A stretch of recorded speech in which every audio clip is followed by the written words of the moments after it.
In a quiet, forgotten town where the streets emptied at dusk and no one dared wander after dark, there lived a young repairman named Kelvin. Kelvin wasn't wealthy. He survived by walking door to door, fixing whatever he could: broken locks, leaky pipes, creaking floorboards. His tools were old, his boots worn, but his determination kept him going. One stormy evening, with rain slashing against the cobblestones, Kelvin found himself at the edge of town, staring at a place most avoided. An enormous, decaying mansion, hidden behind twisted iron gates.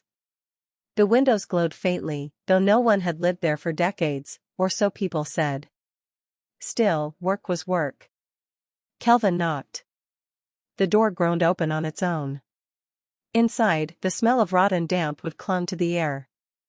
Long, shadowy hallways stretched out before him. At the far end sat an old man, hunched in a tattered suit, his eyes cloudy, his smile unnatural.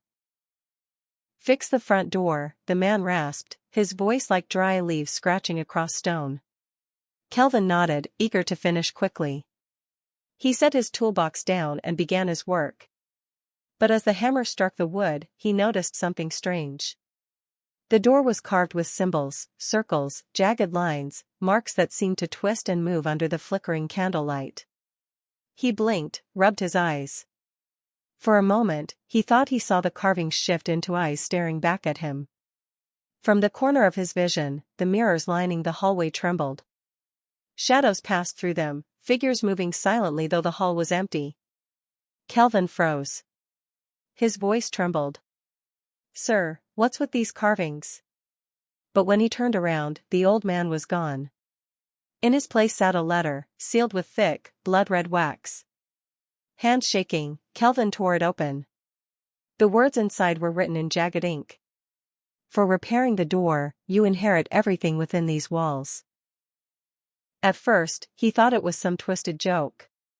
But then the mansion moaned, the sound of wood bending, stone grinding, as if the house itself was alive. The mirrors cracked one by one. The air grew heavy with whispers, whispers calling his name. "Kelvin! Kelvin!"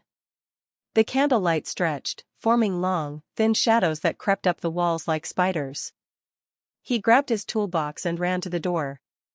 But the very door he had repaired minutes ago was now sealed shut.